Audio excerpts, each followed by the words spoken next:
أعوذ بالله من الشيطان الرجيم. بسم الله الرحمن الرحيم. قل يا أيها الكافرون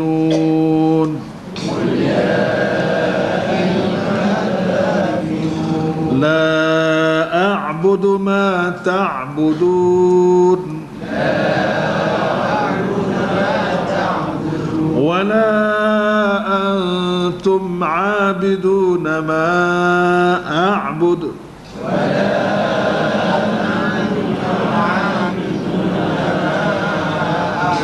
ولا أنا عابد ما عبدتم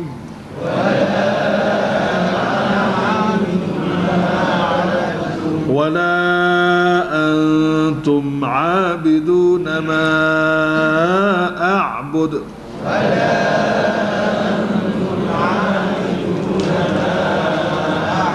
لكم دينكم ولي دين. بسم الله الرحمن الرحيم. إنا أعطيناك الكوثر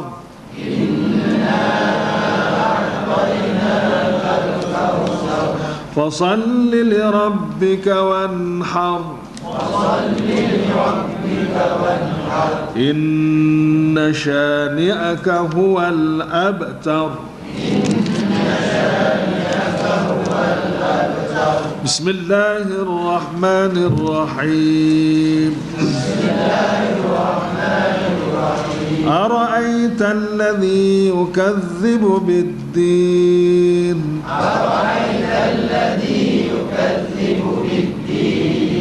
فذلك الذي يدع اليتيم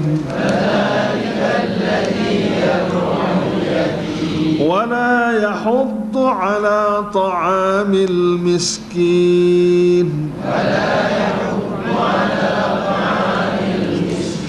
فويل للمصلين الذين هم عن صلاتهم ساهون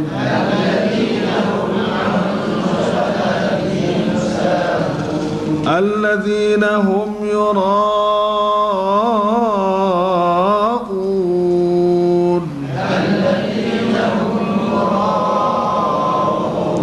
ويمنعون الماعون.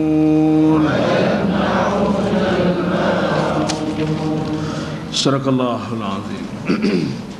Itulah saudara dan saudara sekalian ayat-ayat yang kita baca daripada surah yang pendek. Jadi haraplah diri hamba sendiri dan juga saudara-saudara semua, marilah kita berakhtiar biar boleh hafal surah-surah ni. Kita mula sikit seminggu sekali ni biar boleh hafal. Dalam seminggu tu biar boleh hafal. Terutama surah-surah yang kita tak hafal lagi. Hamba rasa surah lepas-lepas dan ni hafal belakang dah ni. Kau lagu mana? Surah tu Al-Masad. Hafal dah kan Tabbat Siada Abi Lahab ni? Hafal dah kan? Kau ada lagi orang tak ingat Tabbat Siada ni? Kena ingat lah. Iza ja'a nasrullah, hamba rasa ingat dah kan? Kalau tak ingat lagi tolong hafal. Jadi kuliah pun hamba rasa boleh katakan semua kita ingat belakang dah. Kalau tak ingat lagi tolong hafal. Kuliah ni. Tapi kadang-kadang ada juga baca kuliah tubik wal adiyah pun ada. Masuk kuliah tubik wal adiyah. Jadi cuba ikhtiarlah. Biar inna a'tayna merasa hafal dah. Inna a'tayna hafal dah. Jadi kita start sikit hafal. Jangan buat alasan bahawa hamba ni tua dah tak boleh ngapa ada Quran. Jadi masa tua ni buat alasan tua, masa budak dulu. Mau alasan budak kan. Jadi akhir mati dengan alasan. Tak payah buat alasan. Kita hafal terus. Lagipun dengan cara kita hafal lagu tu memaksa kita baca banyak. Mungkin nak peringat ni kan? Nak peringat baca juga. Jadi kalau tak boleh 30 juzuk pun sebahagian besar daripada Quran ni kita boleh ingat, terutama surah-surah pendek ni mudah nak hafal ni. Macam kuliah ni kita baca sama dah. Dan di waktu yang sama kita kena faham molek apa nama dia punya amanat Allah Ta'ala dalam surah ni. Benda yang Tuhan nak suruh, benda Tuhan nak larang. Ini penting benar kita faham. Dua perkara tu. Setiap surah tu apa nama benda yang Tuhan nak suruh, apa nama benda Tuhan nak larang. Itu amanat Tuhan. Lepas tu kita kena ambil tindakan lah. Kena ambil tindakan. Kalau sekiranya kita tidak ambil tindakan lagi. Kalau dah ambil tindakan dah, kekalkan dia biar berterusan sampai mati. Sampai mati. Kata dia surah ini, surah latar belakang pada surah Al-Kafirun ni diturunkan di Mekah, lama dah turunnya. Sampai ke Kelantan pun lama dah, kita mengaji pun lama dah. Mengandungi ni ayat dinamakan surah Al-Kafirun. Al-Kafirun ni daripada perkataan kafir. Kafir kalau seorang, kalau dua orang kafirah ni. Kalau ramai dia panggil kafirun. Kerana pada awal surah ni Allah Ta'ala perintahkan Nabi Muhammad sallallahu alaihi wasallam menegaskan kepada kaum kafir umumnya berkenaan soal ibadat yang sebenar, soal dasar iaitu ibadat. Intisari kandungannya menegaskan amal ibadat secara Islam dan menolak sebarang penyembahan dan amalan syirik.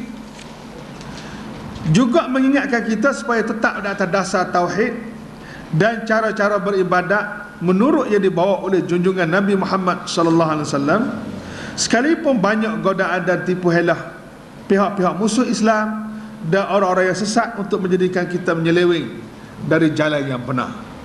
Itu mukadimah dia. Latar belakang kepada surah ini ataupun sebab turun. Sebab turun ni pun kita kena belajar. Kalau tak tahu sejarah sebab turun ayat Quran ni, orang panggil kita tak jejak, tak tahu apa nama asal cerita sebab turun ayat ni. Lalu kita pun tak faham lagi apa nama Tuhan nak suruh dan apa nama Tuhan nak larang daripada surah ini. Diriwayatkan bahawa Al-Walid bin Al-Mughirah ni seorang pemimpin Mekah yang masyhur, yang kaya, dan dia seorang yang duduk di baris yang awal menentang Rasulullah dan menentang Islam. Wa'il, dan satu lagi nama dia Al-As bin Wa'il As-Sahmi, dan satu lagi Aswad bin Abdul Muttalib. Ni ada hubungan dengan Nabi dan Abdul Muttalib ni. Umayyah bin Khalaf, ini pemimpin belakang ni. Semua itu duduk dalam satu jemaah. Dan juga apa nama tu, ada lagi hal lain-lain. Semua ni adalah pemimpin-pemimpin kanan musyrikin Mekah. Mereka sudah orang panggil berdepan dengan Nabi ni lama dah. Kemudian dia punya pimpinan Mekah bermesyuarat lah puak-puak dia. Lagu mana Muhammad ni nampaknya dia orang panggil apa ni, bercanggah dengan kita. Bukan bercanggah soal kecil, tapi soal dasar. Start daripada akidah, start daripada masalah orang panggil masalah ibadat, masalah semua sekali lah. Masalah-masalah yang kita doa amal selama ni semua bercanggah dengan dia. Jadi ini boleh menimbulkan perpecahan. Selama ni kita orang Mekah ni sudah bersatu padu. Semua orang Mekah sudah terima dah akidah jahiliah. Akidah kafir dan syirik itu tak ada siapa dia yang menentang. Orang Mekah semua sembah berhala belaka. Orang Mekah menerima undang-undang yang dibuat oleh berhala. Undang-undang yang diamal selama ni tak ada siapa dia yang canggah. Orang Mekah sudah boleh terima orang panggil berzina. Orang Mekah sudah boleh terima, sudah jadi budaya minum arak. Orang Mekah sudah tak ada masalah makan riba, buat zalim ke anak yatim, makan harta pusaka dengan cara yang tidak betul. Dan banyak undang-undang negeri Mekah ni tak ada siapa dia yang bantah, tak boleh sedia bantah. Mari Muhammad ni semua tak betul kita ni. Jadi ini boleh memecah belahkan masyarakat. Pecah belah jadi lagu mana? Pecah belah sebahagian ikut dia, sebahagian ikut kita. Jadi selama ni duk ikut kita belakang, solid kita sebagai pemimpinnya. Lalu bicara lagu mana nak suruh kita nak boleh bersatu padu dengan kita buat satu dasar, dengan kita fikir satu dasar untuk menyatu padukan kita dengan puak-puak Nabi Muhammad ni. Lalu bicara dia punya pimpinan Mekah ni, akhir tu baiklah satu idea kompromi. idea kompromi. Kompromi iaitulah dengan orang panggil bertolak ansur dari segi agama. Bertolak ansur dari segi agama. Lagu mana? Iaitulah kita kata dia, kalau kita nak suruh Muhammad kompromi dengan kita, kita kena kompromi juga dengan dia. Kalau dia tak boleh ikut kita, kita tak boleh ikut dia, bila pun tidak akan boleh bersatu padu. Kita pun kena kompromi juga. Biar kita boleh ikut agama dia, lepas tu dia pula boleh ikut agama kita. Jadi sama-sama comel lah. Dia ikut orang kita ikut dia. Itu cara mikir orang Mekah zaman dulu. Cara mikir orang Mekah zaman dulu. Dan dia punya musyarat, maka pergilah rombongan ini berjumpa dengan Nabi Muhammad sallallahu alaihi wasallam. Faqalu lahu, maka berkatalah mereka itu kepada Nabi, halumma ya Muhammad, silakanlah wahai Muhammad, fattabi' dinana wa nattabi'u dinak. Hendaklah kamu ikut agama kami dan kami juga akan ikut agama kamu. Ada berasa satu dasar kompromi yang orang panggil baiklah tu.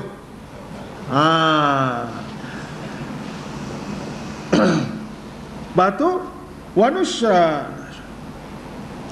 Lepas tu maksudnya begitu.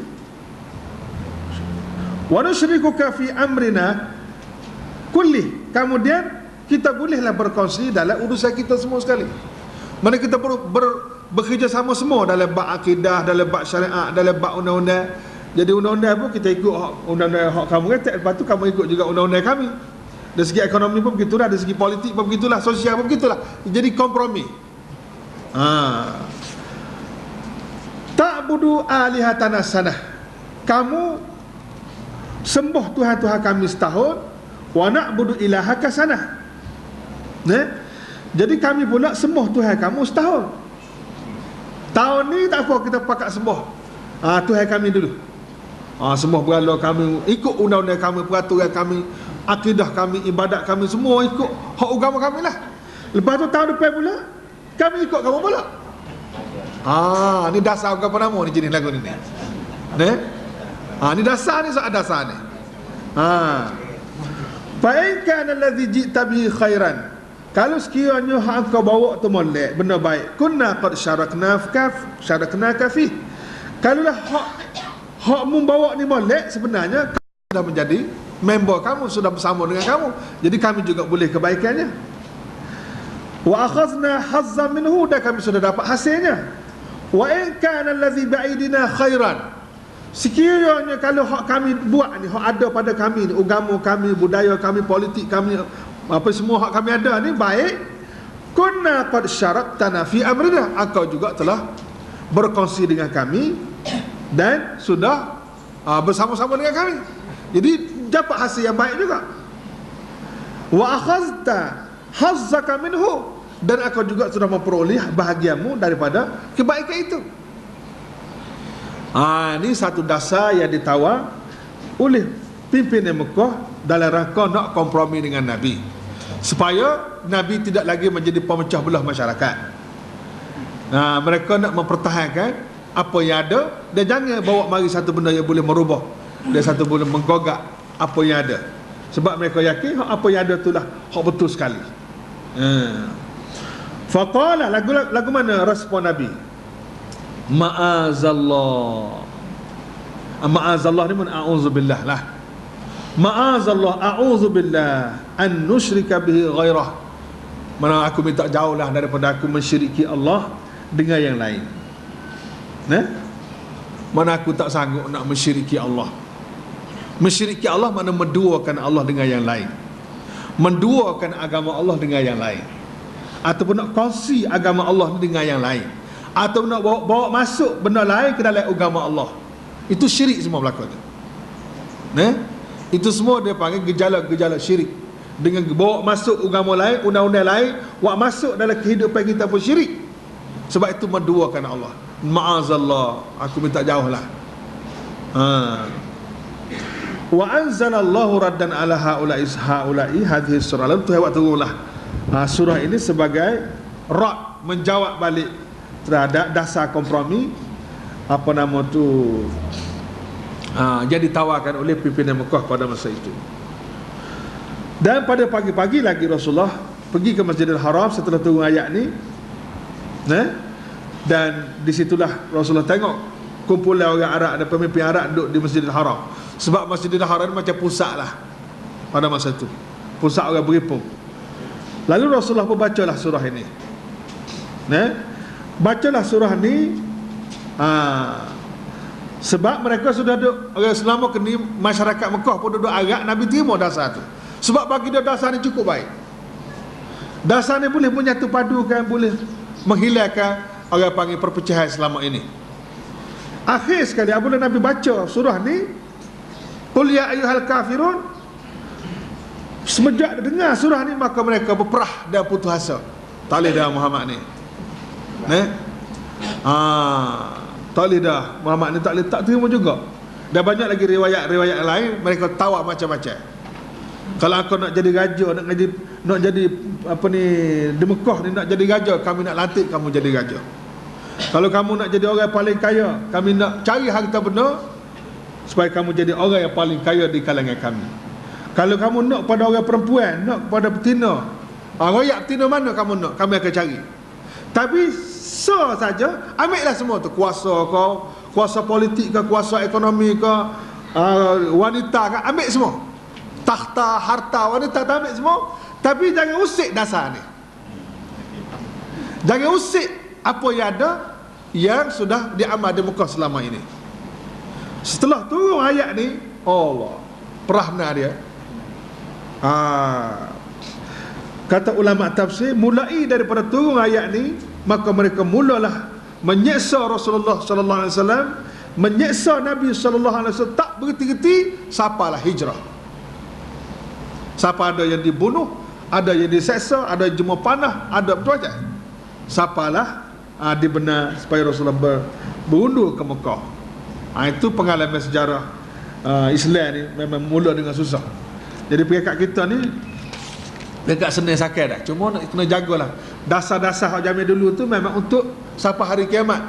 Bukanlah kata ni untuk zaman Rasulullah dah, kita zaman lain lagu lain. Tidak.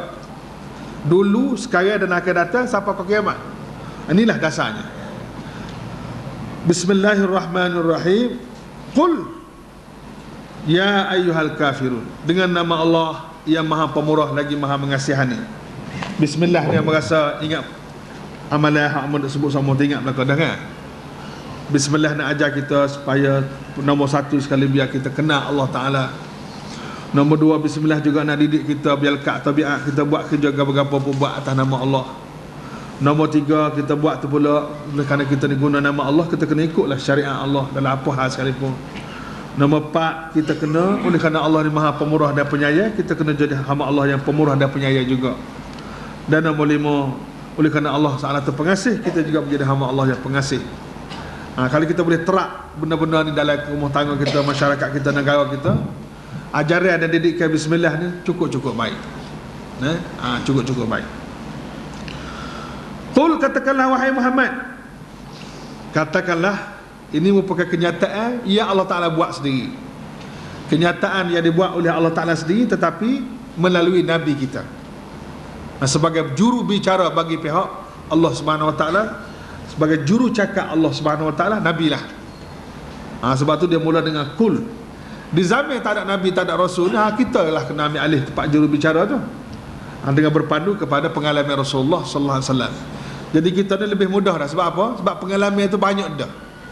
Pengalaman Rasulullah, pengalaman sahabat, pengalaman tabi'in, pengalaman ulama-ulama zaman dulu, pejuang-pejuang Islam zaman dulu, sudah begitu banyak, sudah kaya dengan pengalaman dan juga sejarah. Jadi bagi kita ni mengaji lah, ambil pengalaman itu. Pengalaman ni satu guru besar sebenarnya. Jadi Rasulullah sallallahu alaihi wasallam tidak berkompromi, tidak berkompromi sama sekali. Dia tidak sanggup menjual agamanya kerana kepentingan dunia. Sebab dunia ni akan hancur, dan kalau dunia ni pula boleh memusnahkan agama, itu satu pengkhianatan yang besar sebenarnya terhadap amanah Allah Subhanahu Wa Ta'ala. Hancur agama kerana kita nak tahan dunia, itu orang panggil pengkhianat. Qul, katakanlah wahai Muhammad, ya ayyuhal kafirun, hai orang-orang yang kafir. Jadi perkataan orang kafir ni bukan istilah Nabi, bukan istilah sesiapa. Ini istilah Allah Ta'ala sendiri. Dah sebut dah, orang kafir ni dah diguna sebelum Islam lagi. Al-kufru dengan makna al-ghita', dengan makna penutup. Sebelum Islam orang Arab dah guna dah perkataan kufur dan kafir dengan makna penutupan. Sebab itulah petani dia panggil kufar. Pasal petani-petani itulah menutup biji benihnya dengan tanah.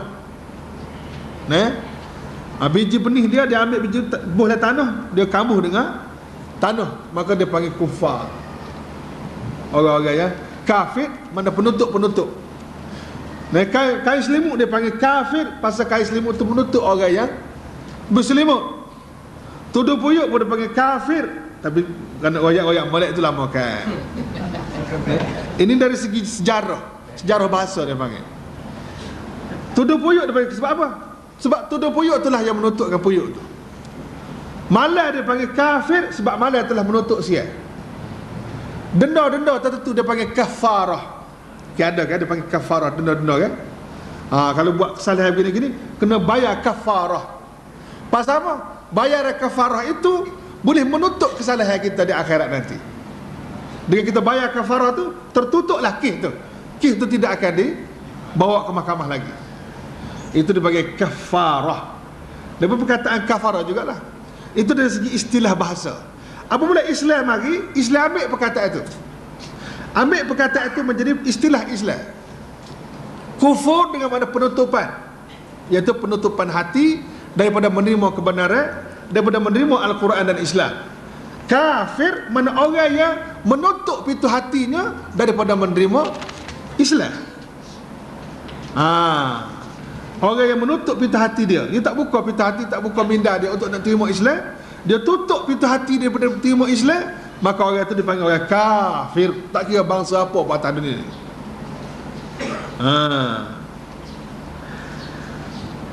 Wahai orang-orang kafir, Nabi baca saja ayat ni. Ini bukan kenyataan Nabi, ni kenyataan Allah Ta'ala sendiri. Cuma Tuhan suruh buat kenyataan. Soal dasar ini. Ini soal dasar ya. La a'budu, aku tidak akan menyembah. Ma ta'budun, apa yang kamu sembah. Sembah ni dalam bahasa Melayu dia panggil apa? Sembah ni artinya merendahkan diri, mentaati, mematuhi. Mana sembah lah tu? Dia kata kan? Jadi bukan makna a'budu di sini, sembah di sini hanya sembah berhala saja. Dia berhala tu pun bukan hanya berhala ada lembaga saja. Dia berhala dalam Quran yang mudah sebut ada dua jenis berhala. Yang pertama berhala yang dipanggil asnam. Ambil istilah-istilah tu. Tapi royak dah acak kali dah ni. Tak apa acak kali betul ni. Asnam ni pada perkataan sanam. Sanam jamak dia asnam. Asnam ni berhala ada lembaga. Benda yang dipuja, benda yang disanjung oleh manusia, benda yang diharap oleh manusia, benda yang ditakuti oleh manusia, benda yang diikuti peraturannya oleh manusia. Hak ada lembaga tu, sama ada lembaga tu yang bernama Tok Pekong ke, Tok Kong ke, Pusu ke, pohon kayu ke, kubur yang dianggap keramat ke, lauk ke, apa tu jenis moja lauk kan? Apa ni dia punya apa nama tu? Zaman dulu muja lauk kena puja setan kan? Atau apa sajalah, batu ke, gua ke, pokok ke, semua tu hak jenis puja. Dia orang dia minta dia arak ke arak ke dia tu, itu dipanggil asnam. Berhala jenis asnam. Nampak? So lagi berhala dalam bentuk wasan. Wasanun wasan. Jamak dia ausan. Tolong ambil molek ilmu tu. Lama kan berhala pun tak kenal lagi. Lama kan berhala pun tak kenal.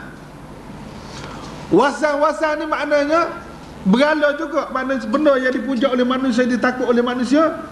Hak tadi masuk belakang manusia pun masuk, batu kayu pun masuk, hak ada lembaga kan. Apa saja yang dipuja oleh manusia, dihormati, itu dipanggil hak tu hak ada lembaga.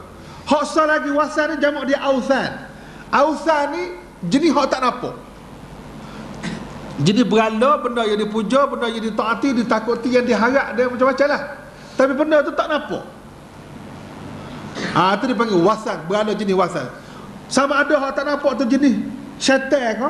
Ada jenis hak muncul syaitan kan? Jin ke? Ideologi ke macam komunis dan lain-lain sebagainya. Dia puja ideologi dia. Walaupun dia tidak percaya ke agama, tapi dia memuja ideologi komunis dia tu. Kalau siapa dia sanggup mati, peraturan yang dibuat oleh ideologi tu semua dia panggil wasan. Nah, apa saja atas dunia ni undang-undang ke? Sebab undang-undang pun dipatuhi dan ditaati. Nah, setiap undang-undang dipatuhi dan ditaati. Dengan sendiri undang-undang itu jadi wasan, jadi berhala juga. Kalau ia jadi dipatuhi dan ditaati dan ditakuti, dihormati dan sebagainya. Jadi berhala dalam Islam ni yang disembah jok zaman dulu sampai kali ni ada dua jenis berhala. Ada juga berhala jenis asnam dan ada berhala jenis auzan. Lama kan tak kenal ke berhala tu. Jadi Nabi beristihar, wahai orang-orang yang sudah menolak Islam, orang yang sudah menolak Allah dan Rasul, orang yang sudah menolak Islam, aku tak sanggup jadi hamba kepada apa yang kamu duk memperhamakan diri selama ni. Mu duk jadi hamba ke berhala, duk jadi hamba ke manusia, duk menjadi hamba pada undang-undang berhala, duk jadi hamba sana hamba sini. Aku tak sanggup jadi hamba lagu tu. Wala antum, dan kamu juga tidak mahu menyembah Allah. Wala antum, dan kamu tidak mahu menyembah Allah. Itu ma'abidu, itu makna menyembahnya. Abidu itu makna menyembah. Ma'abud, apa yang aku sembah. Aku sembah saja. Aku hanya menjadi hamba kepada hanya satu saja. Mengabdikan diri hanya kepada satu, kepada Allah Subhanahu wa taala. Sama ada mengabdikan diri beribadat tu melalui semaya ke, melalui puasa ke, melalui undang-undang ke, melalui ekonomi ke, melalui politik ke, melalui apa pun atas dunia ni, asalkan benda tu ikut peraturan Allah Ta'ala, dia jadi ibadat lah tu. Nanti kamu akan hurai pula istilah ibadat tu pula mana apa. Wala, dan aku pula, wala ana tu baca pendek dah. Ana tu baca pendek. Wala ana, dan aku pula tidak akan abidun, tidak akan menjadi hamba, tidak akan beribadat ma'abattum, secara kamu beribadat. Kamu duk beribadat, kamu duk jadi hamba mengikut cara yang kamu buat sendiri. Tidak gitu kena? Hak yang kamu duk ikut, duk sembah berhalanya lagu ni, duk negonya lagu ni, undang-undang dalam bab ekonominya lagu ni, undang-undang dalam bab politiknya lagu ni, undang-undang dalam bab masyarakatnya lagu ni, undang-undang sakarnya lagu ni, undang-undang lagu ni lagu, semua undang-undang tu bagaimana? Semua tu undang-undang yang kamu duk jadi hamba dia tu, mu duk buat. Pemimpin kamu yang buat, mu duk sembah pada benda tu, dia ikut benda tu, taat benda tu. Aku tak sanggup, aku tak usah lagu tu. Tu maksudnya. Aku tidak akan sanggup beribadat secara kamu beribadat, sebab kamu duk jadi hamba tu dengan cara yang kamu buat sendiri. Mu tak ikut Allah Ta'ala. Wala antum, dan kamu pula la atau tidak, abidu tu mahu beribadat. Wala antum, dan kamu pula tidak mahu beribadat ma'abud, secara aku beribadat. Cara aku beribadat dalam semua hal, sebab apa sebut tadilah, dalam semua hal ni dia panggil ibadat. Kita hidup hari-hari dalam semua hal tu dia panggil amalan kita. Kalau amalan kita ni duk taat ke siapa, duk tunduk ke siapa, seseorang ni dia akan buat mengikut apa yang dia taat, mengikut apa yang dia tunduk. Sama ada betul tak betul tak kisah. Manusia dia lagu tu. Manusia ni dia akan ikut apa dia tunduk, apa dia taat, dia sanggup jadi mengabdikan diri kepadanya. Aku pula beribadat tidak macam kamu, sebab aku beribadat, aku hidup ni mengikut apa yang Tuhan ajar, apa yang Allah Ta'ala ajar. Aku tidak akan rekod sendiri, aku tidak akan rekod apa semaya puasa ibadat khusus, dan aku tidak akan rekod ibadat umum. Ibadat ni ada dua ni, ada ibadat khusus semaya puasa rukun-rukun tu, ada ibadat umum. Ibadat umum ni apa sahaja kita buat mengikut peraturan Allah Ta'ala, dia panggil ibadat lah tu. Jadi aku tak akan rekod benda tu, aku tak akan rekod sendiri, tak akan rekod undang-undang, tak akan rekod peraturan, tak akan rekod. Aku semua ikut Tuhan belakang. Tidak macam kamu. Ikut orang tu, ikut orang ni, ikut sedap kadang-kadang, ikut rasa kadang-kadang. Tak ada satu dasar ya tetap. Oleh kerana tu keputusannya lagu mana? Keputusan Allah Ta'ala-nya hak dia suruh Nabi buat kenyataannya ialah lakum dinukum waliyadi. Bagi kamu agamaku, kamu waliyadi, dan bagiku agamaku. Terpulihlah. Kompromi sama sekali tak boleh. Tak tanya Ya. Bahasa-bahasa dan yang tak kata benar kita benar-benar berada kan, kita tak. Ya. Soalnya hak benda ni tak ada di kalangan orang kita ni. Aku dari sini itu tak ada patron ni, tak ada alimah, kita takut lah. Masalahnya alimah dia jenis orang kecil-kecil di kalangan otak. Mungkin orang Melayu ni ada orang kecil tu ada dengan patronnya, dengan kuku, alimah saya pernah. Itulah. Jadi Amar rasa tak ramai dah orang jenis lagu tu. Korang dah. Korang dah. Tapi ada lagi.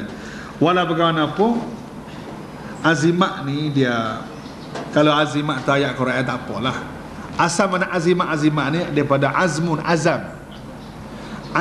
Nak kuat azam tu, dia bergantung pada ayat Quran. Sebab bergantung pada ayat Quran ni bergantung pada Allah Ta'ala. Jadi adalah juga azimat yang dibolehkan. Dengan syarat-syarat tertentu dalam kitab tauhid pada.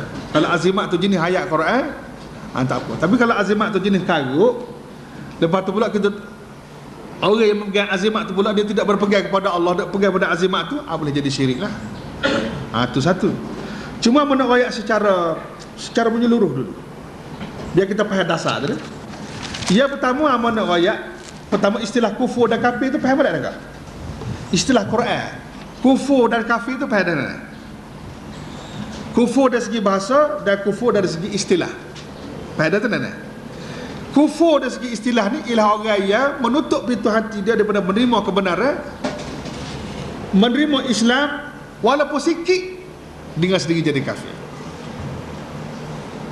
Sebab itulah hamba royak ada baru-baru ni, dari segi matematik, kalau kita mengaji matematik, 100 tolak 1 banyak lagi tinggal kan?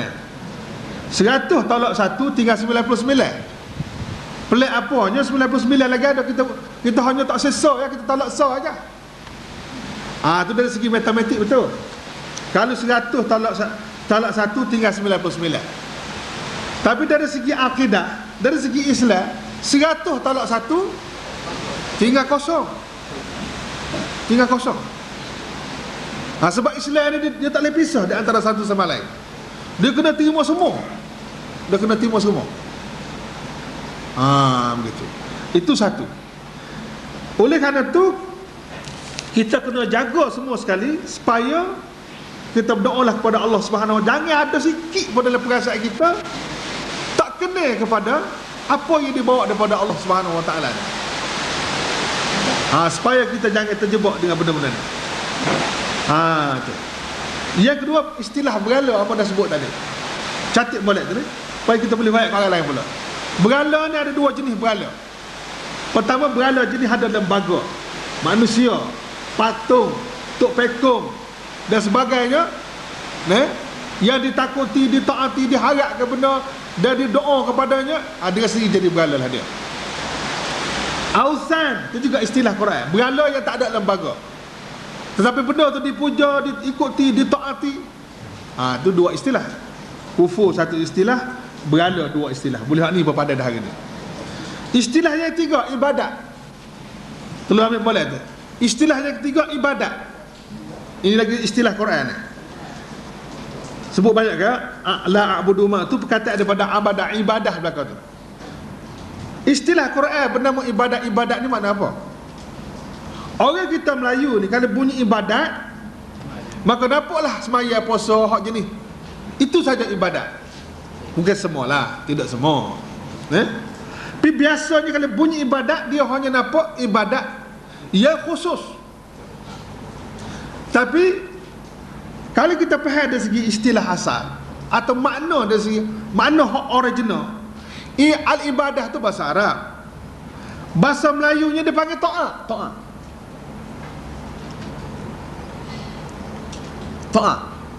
Ta'at tu barat juga kan? Patuh dan ikut perintah. Itu dipanggil ibadat.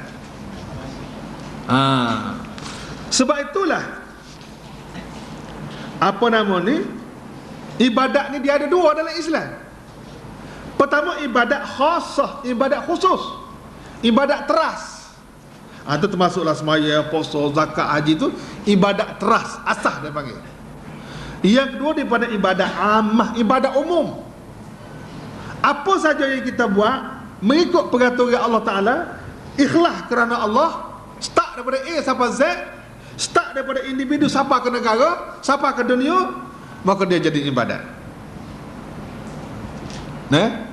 Siapalah ke imatatul azza fit tariq, buat benda yang berbahaya di jalan pun jadi ibadat juga. Begitu kan? Jadi termasuklah negara semua sekali kalau kita buat ikut peraturan Allah, dia jadilah ibadat. Asalkan taat kepada Allah. Itu makna ibadat. Sebab itulah Islam sudah buat garis panduan. Kita tidak boleh sama sekali beribadat kepada yang lain daripada Allah dalam semua hal. Dalam semua hal.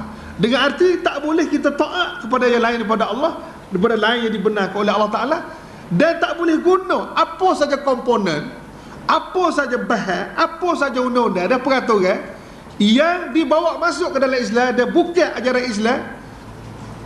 Sebab itu syirik namanya. Tak boleh. Sebagaimana dah sebut, apabila Abdullah ni seorang Yahudi masuk Islam, seorang Yahudi di Madinah masuk Islam, dan dia ni seorang Islam yang jujur sebenarnya, sebab dia ulama. Apabila dengar cerita Nabi sudah mari ke Madinah, berhijrah ke Madinah, dia pun hongar lagi selalu nak tengok betul ke tidak rupa hak yang disebut dalam kitab Taurat dan Injil, sebab dia orang ulama, orang mengaji kan. Kalau begitu boleh dia pergi tengok, dia kata orang jenis lagi ni tak mungkin berlawan. Bila dia tengok rupa Nabi, dia berkecek dengan Nabi, akhir sekali dia masuk Islam. Apabila dia masuk Islam, dalam keadaan dia masuk Islam tu, maka dia masih duk guna lagi ajaran kitab Taurat. Ajaran kitab Taurat dia tak berhenti, moga dia alim jak kecil lagi dengan benda tu kan. Jadi ada lagi lah amalan-amalan undang-undang Taurat lah berapa, supaya juga dia masih duk besar ke hari Sabtu misalnya. Sebab Yahudi ni dia besar ke hari Sabtu, ada sebati dengan dia. Kemudian benda ni siapa ke apa nama tu, siapa ke pengetahuan sahabat-sahabat ni, sahabat Nabi tegur lah, janganlah tu dah kita awak masuk dah Islam, berapa lagi dah amal lagi hak Taurat dan Injilnya. Benda tu siapa ke Rasulullah. Jadi akhir dia jawab kan, dia punya ulama yang jawab, dia kata apalah salahnya kita amal, sebab hak dalam kitab Taurat, undang-undang Taurat apa tu, undang-undang Allah Ta'ala juga, hak Tuhan juga. Apalah salahnya kita amal hak Quran kata, kita amal hak Taurat kata, hak Tuhan belaka tak canggah. Moga hak Tuhan semua. Hak dah Taurat pun hak Tuhan juga, hak ni hak Tuhan juga. Lalu turunlah ayat Quran, ya ayyuhallazina amanu dukhulu fis silmi kafah, wahai orang mukmin, masuklah kamu ke dalam Islam ni semua sekali, jangan duk masuk sekerak lagu tu. Lagu mana? Kena tinggal semua hak dulu tu, kena tinggal. Mana kena guna hak Quran belaka, semua kena guna Quran. Dalam bab apa pun guna Quran, tak boleh guna undang-undang lain, tak boleh. Tu satu kes. Satu kes yang lain, ini study case ni. Ada seorang sahabat Rasulullah juga, dan dia ni asalnya Kristian. Dia jumpa dengan Rasulullah, lalu Rasulullah bacalah ayat secara ringkasnya. Rasulullah kata, puak-puak Yahudi dan Kristian ni duduk, apa nama tu, duduk bertuhan kepada ulama-ulama mereka dan pemimpin-pemimpin mereka. Duk sembah pemimpin, duk sembah ulama mereka. Kau kejut dia ni. Dia kata Rasulullah tak ada. Sebab dia orang Kristian lama kan. Dia cuba menafikan. Dia kata dalam masyarakat Yahudi dan Kristian tak ada duk sembah pemimpin, duk sembah ulama, duk sembah orang tertentu. Mana ada? Tak ada, dia kata. Tak ada. Lalu Rasulullah kata, apakah tidak ada dalam masyarakat Yahudi dan Kristian ataupun tidak ada di kalangan kamu orang yang menghalalkan, membolehkan apa hak Tuhan kata tak boleh dan hak Tuhan kata tak boleh dan apa mereka kata boleh. Hak Tuhan larang dia buat, hak Tuhan suruh dia tinggal. Hak Tuhan kata halal dia kata haram, hak Tuhan haram dia kata halal. Lepas tu kamu dah ikut dia. Kamu dah ikut dia, ada ke tak lagu tu? Kes lagu dia ada ke tak?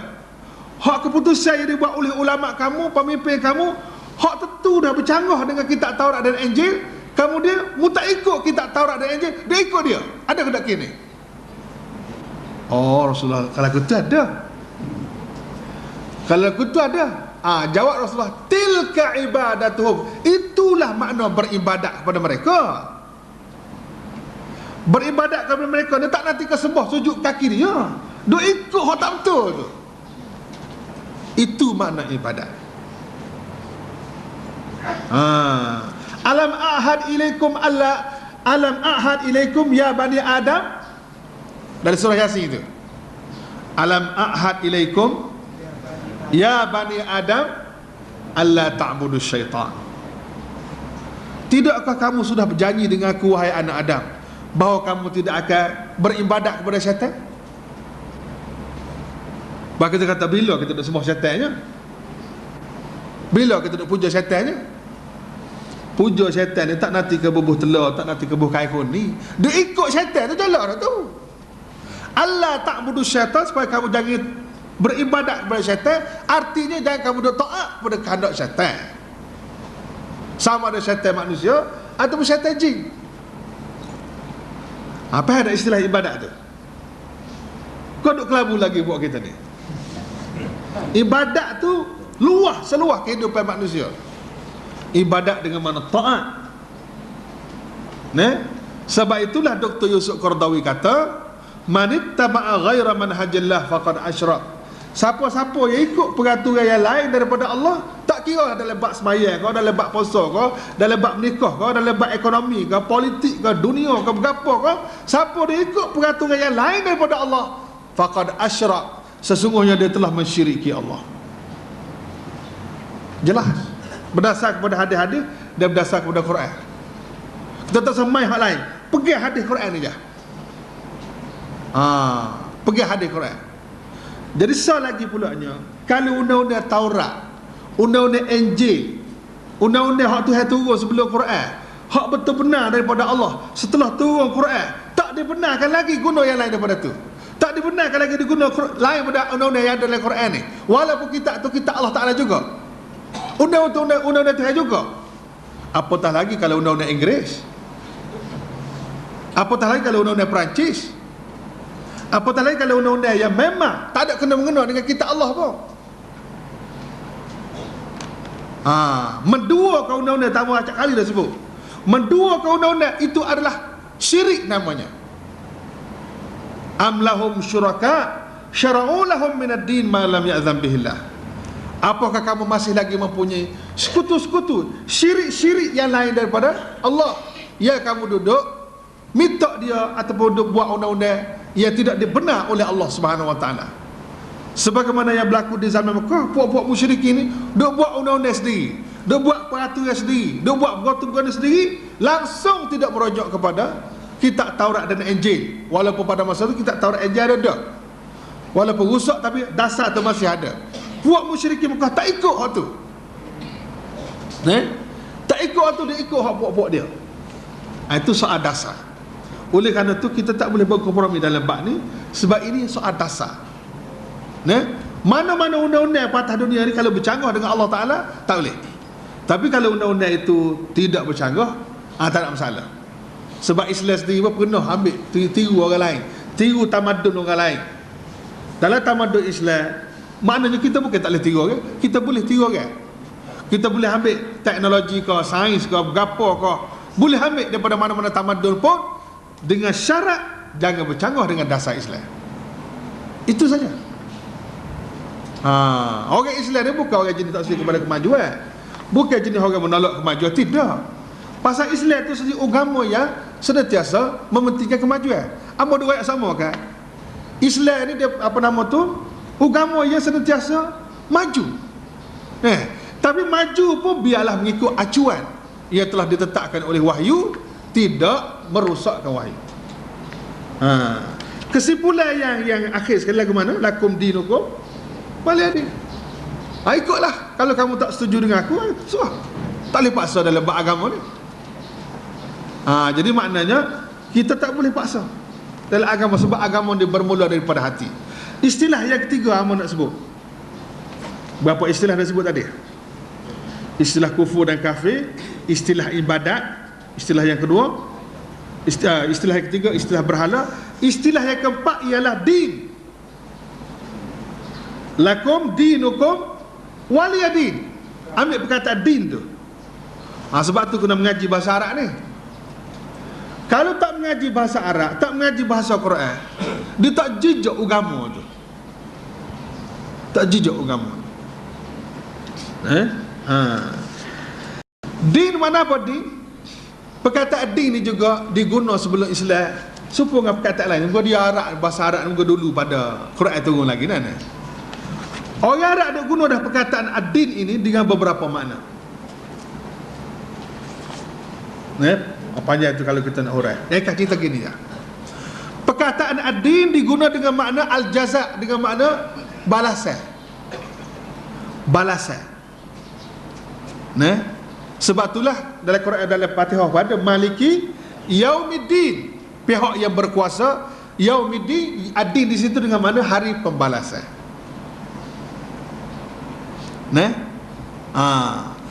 Din juga dengan makna undang-undang. Din juga dengan makna undang-undang. Sebab tu dia disebut dalam surah Yusuf, Dinul Malik. Dinul Malik maksudnya undang-undang yang diguna oleh raja zaman Nabi Yusuf tu. Dinul Malik makna undang-undang yang diguna oleh Nabi Yusuf, oleh pemerintah di zaman Nabi Yusuf dipanggil Dinul Malik. Panjang cerita pula situ tu. Din juga dengan makna kuasa, sultan. Dengan makna kuasa, din juga. Sebab tu disebut dalam hadis Nabi, al-kayyisu man dana nafsahu. Dia berkata din juga. Al-kayyisu man dana nafsahu, maksudnya orang yang cerdik itu ialah oleh orang yang dana. Dana disebut din, orang yang boleh menguasai dirinya. Din dengan makna kuasa. Dan din juga dengan makna agama Allah Subhanahu wa taala. Sebab apabila mari Islam guna perkataan ad-din ini sebagai satu istilah agama. Sebab ajaran agama Islam dalam itulah ada balasan, dalam itulah ada berkenaan dengan undang-undang, dalam itulah juga ada ajaran berkenaan dengan kuasa, dan dalam itu juga ada undang-undang atau peraturan-peraturan agama Allah Subhanahu wa taala. Itu istilah-istilah din. Nampak tak? Jadi mana din ni luas, seluas kehidupan manusia itu sendiri. Dan agama itulah mesti menjadi pokok. Kepada ekonomi, politik, gapo begitu begini, kena duduk di bawah agama. Maka seseorang itu mesti beragama dalam semua hal. Beragama dari segi akidah, beragama dari segi undang-undang, beragama dari segi ekonomi, beragama dari segi politik, beragama dari segi pentadbiran, beragama dari segi pendidikan, beragama dari segi ketenteraan. Semua sekali beragama. Agama duduk balik atas semua sekali. Jangan pula agama tu menjadi salah satu komponen. Tak kena. Agama ni kalau timu enggak sejura je. Jura, ini jura politik, ini jura ekonomi, ini jura budaya, ini jura jura. Sejura itu agama. Sejura aja agama ni. Jadi oleh kerana kita kecil sikit, ni bukan urusan agama ni. Ini urusan politik. Ini tak kena tu. Itu ajaran salah namanya. Siapa dia mengajar lagu tu, itu ajaran salah. Tak kena. Sebab itulah Nabi SAW dia contoh beragama ni. Nabi itulah sebagai contoh orang beragama yang paling baik di dunia ini. Sebab dialah faham mana din tu. Din tu biar boleh faham boleh. Jadi tak timbullah soal orang panggil apa nama tu, pemisahan agama dengan dunia dan sebagainya. Memang agama tu sudah Tuhan waktu agama ni untuk kawal dunia ni. Dan agama itu bermula dengan Nabi SAW. Nabi duduk di Mekah start 13 tahun duduk di Mekah bina agama. Start dengan pembinaan diri, akidah, undang-undang, peraturan semua sekali, akhlak dan sebagainya. Rasulullah membina din di Mekah selama 13 tahun. Apabila Nabi mari ke Madinah, maka Madinah tu sendiri Nabi dulunya Madinah ni nama apa nama? Nama Yathrib. Nama Yathrib. Lalu tu Nabi tukar Yathrib tu dengan nama Madinah. Madinah tu kita terjemah makna apa? Kita terjemah makna Madinah dengan makna bandar. Dengan tidak khabar bahawa perkataan Madinah tu ada perkataan Dayanun dalam tu. Khabar tak? Khabar tak tu? Biar khabar molek ni. Bukan Nabi letak saja-saja nama tu. Walaupun kita terjemah bandar agak sebandar-bandar gitu ya lah. Bandar ni tempat orang ramai, tempat ada perniagaan, tempat orang pakat beripung, maka bandar. Bukan begitu. Madinah tu bubuh perkataan Dayanu. Tidak ada Dayanu dalam tu. Din. Madinah mana bandar yang menjadi pusat agama. Oleh kerana Islam ni bukan agama hanya sembahyang puasa saja. Tapi Islam ni agama yang mengambil kira dunia. Global semua sekali. Di situlah jadi pusat agama, di situlah pusat pentadbiran, pusat politik, pusat ekonomi, pusat kebudayaan, pusat perniagaan, pusat kepada segala ilmu. Sebab itulah dipanggil Madinah. Dia ambil perkataan din. Ya Nabi tak boleh bina Madinah dan Mekah. Sebab apa? Sebab orang Mekah tak boleh terima. Kufrun wa kafir. Bumi Mekah tak boleh terima. Hati orang Mekah tu sebagai bumi kepada Islam. Kemudian setelah Rasulullah bina Madinah, walaupun dia punya Madinah itu bermula pembangunan dengan masjid. Agenda pembangunan Rasulullah start dengan masjid. Bina manusia. Sebab tidak ada artinya bandar kalau hanya manusia tu diraka kepada Allah Ta'ala, duduklah bandar, duduk diraka ke Tuhan. Rasulullah bina juga daripada situ masyarakat madani. Masyarakat madani, masyarakat apa? Madani daripada din juga. Masyarakat madani makna masyarakat yang beragama, masyarakat yang orang panggil mengikut disiplin agama. Maka dipanggil masyarakat madani. Boleh faham tak tu? Dan di situ dah juga Rasulullah membina tamadun. Tamadun, apa makna tamadun? Ada ke tidak perkataan din? Tamadun juga tadayyana ya tadayyunan. Daripada din perkataan din juga. Tafa'ala ya tafa'ulan. Tadayyana ya tadayyunan. Tamadun ada perkataan din juga dah tu. Maknanya tamadun Islam ni, kemajuan yang dibina dalam Islam ni berdasar pada din. Seseorang yang melaksanakan agama, buat agama dalam semua hal, maka lahirlah tamadun. Tamadun tu makna kemajuan yang dihasilkan dalam raya lah, berapa semua sekali berdasar kepada agama. Boleh faham tu? Daripada din, lahirnya Madinah, lahirnya masyarakat madani, dan lahirnya tamadun. Semua tu berdasar kepada din. Jangan duk tengok agama dalam bentuk yang sempit. Jadi kalau tengok agama dalam bentuk sempit ke, jebeh sama lah kat agamanya. Dia bersadar lah agama. Dan kita pun jangan dia mengamalkan agama secara sempit, secara luas, seluas kehidupan manusia tu. Boleh faham dah tu nak? Tak boleh faham lagi setara tu kan akhir buat benar tu. Merasa faham boleh tu. Cuma nak faham tu merasa boleh dah. Nak royak kat orang sekali lagi tu lagu mana kan? Boleh kan?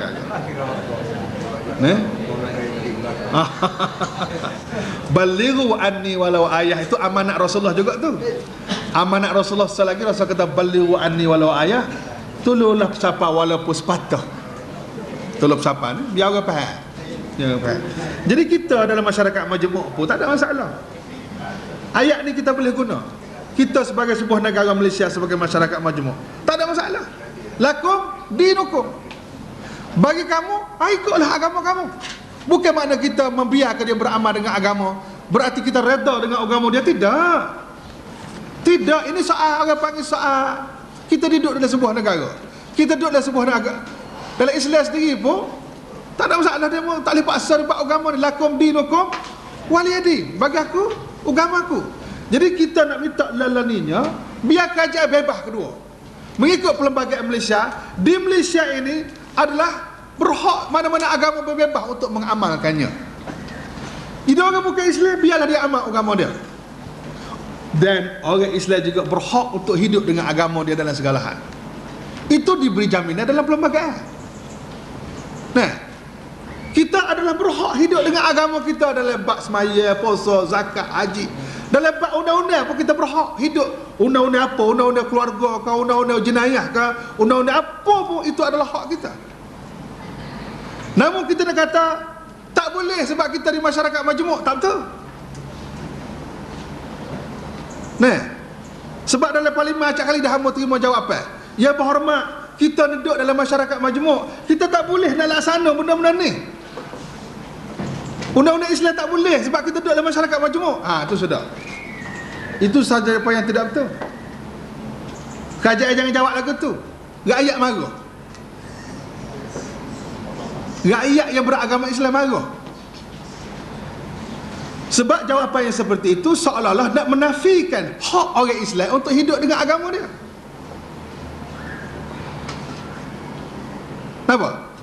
Jadi sekarang kita boleh setuju, kita jangan paksa orang Islam. Orang bukan Islam jangan dipaksa dengan agama kita. Orang bukan Islam yang duduk di Malaysia ni, kita setuju jangan dipaksa ke dia untuk amal agama kita. Serah dia lah kalau dia nak ke baik Islam ke, kalau dia nak pilih baik Islam nak, Allah tak ada masalah. Nak guna takafur ke kemudahan Islam tu atas nama Islam, atas dia lah. Kalau dia nak guna pun tak apa, tak guna pun tak apa. Kalau nak guna mahkamah syariah dalam Islam boleh. Kalau orang bukan Islam nak guna mahkamah syariah untuk nak selesai masalah dia, kata dia balah ke berapa begitu begini, dia tak pergi ke mahkamah sivil, dia nak pergi ke mahkamah syariah, nak guna boleh, tak ada masalah. Tapi pihak hakim mesti menggunakan undang-undang syariah walaupun untuk bukan Islam. Kita boleh setuju tidak boleh paksa. Kita tak boleh paksa undang-undang kita kepada dia, tak boleh. Sebab sudah ada dasar-dasar dah. Dan di waktu yang sama, kita juga jangan dipaksa dengan undang-undang yang tidak Islam. Ini dia. Kita sebagai orang Islam jangan dipaksa undang-undang Inggeris yang tidak Islam kepada kita. Undang-undang Inggeris ni undang-undang kufur, undang-undang yang tak betul dengan Islam, undang-undang bercanggah dengan syarak, bercanggah dengan Quran, bercanggah dengan hadis, semua bercanggah. Lalu kita paksa undang-undang ni kepada orang Islam.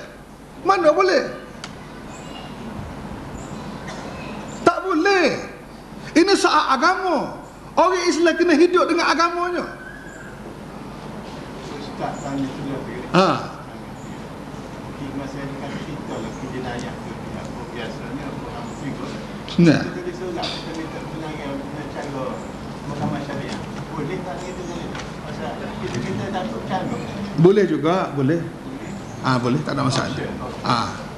Sekurang-kurangnya sekarang ni, dia kalau kita besar, kalau nak selamat seorang daripada neraka, aku rasa tak kena juga. Kita kena selamat semua sekapar ni.